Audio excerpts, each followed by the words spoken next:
Some terrible news this early on a Wednesday morning. COVID-19 deaths have orphaned 150,000 children, and that's just here in South Africa. It's according to a report from the Imperial College London. It's part of the global reference group for children affected by COVID-19. Let's talk a bit more about the report.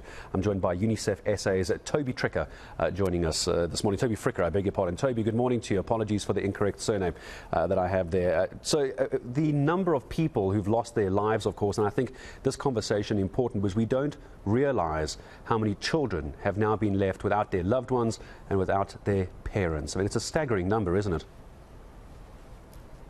Yeah, that's right. No, it is a staggering number, and I think the real concern is the toll of COVID. It shows again the toll of COVID on children and on households more broadly, and it really is devastating because we know that from years of research, orphans suffer from issues such as anxiety, depression, even anger can come out. And that's why it's so important that they get the support they need, the most vulnerable children in society. But it's also important to note that there is hope, that there is opportunity to recover. These children can get the support they need. In many cases, these children are with extended family who are loving them, who are nurturing them, who are caring for them. But what's really important is that we do reach really the most vulnerable children. It also talks about the family dynamic and the family unit as well. I can't help but think the response to this needs to be very family-centred as well.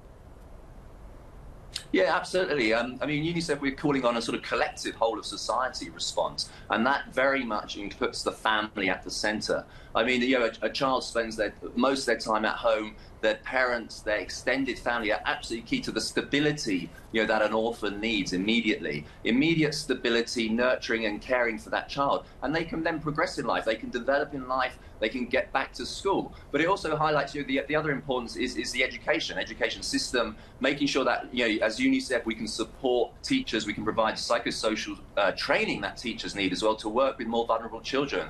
We have to remember that the caregivers and teachers and others who work with children, it's very stressful, it's very difficult sometimes working with children who have been through such traumatic experiences. And it's really helping to build that capacity, that knowledge, that ability to provide positive experiences for the children that they're working with.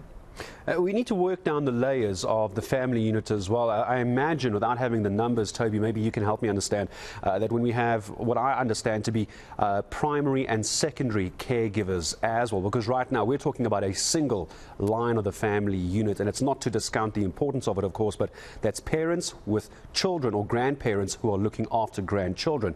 But we also have in situations where both parents have died and then maybe a secondary caregiver like a sister has now passed on as well. So we start going through the layers of the family unit, don't we? This number could actually be much higher when we think about child-headed households. Yeah, that's right. I think when you move through the family layer, like you said, and other family members come in to care for those children or try to care for those children, because that's an added stress as well. Let's not forget in terms of sort of financially, having the knowledge and ability to be able to cope with another child in an extended family member's life can be very stressful as well. But it's also where some of the concerns come in and where access to protection services, for example, safe parks, which is in a community where children can go to a safe place. They can be with child and youth care workers who can provide counselling, they can provide learning support, some support with their homework, for example, is so important because that provides that added support layer to a family member who may have to deal with an additional child in their life. So, for example, I met a child and youth care worker who was an orphan herself at a safe park in Soweto, and now she's working, providing support to other vulnerable children. But she spoke about the importance of the safe park in terms of helping her, almost saving her life, she put it, because she was brought up with her uncle, and unfortunately in her case her uncle sort of neglected her and pushed her out of the home. And that's where the added protection layer really comes in. Toby, just as I say goodbye to you as well, I mean, it's a devastating number. We just throw around 150,000, 200,000. It's so easy, me sitting in studio trying to understand the scale of that as well. But who needs to do what in a case like this? It's great that you and I talk about it as UNICEF, but who needs to step in? Do we really have the structures to look after and support primary caregivers, secondary caregivers, and all these new, I'm going to call them COVID orphans? Do we have that structure in place in our country? Well, I mean, let's not forget that the child protection systems have been strengthened over many years.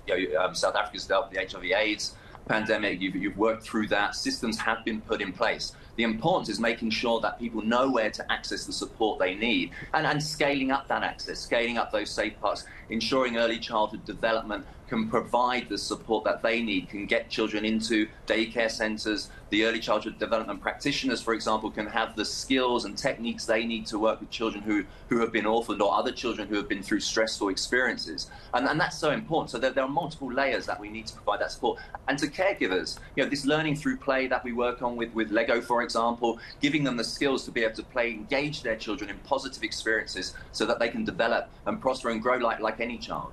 Yeah, taking a look at some of your tweets as well, Toby, we also need love, care, access to social protection, education and opportunities for growth and development. You couldn't have said it better. Toby, I appreciate your time. Toby Fricker, Unicef SA Communications Chief, joining us. 150,000, maybe 200,000 children orphaned as a result of COVID-19.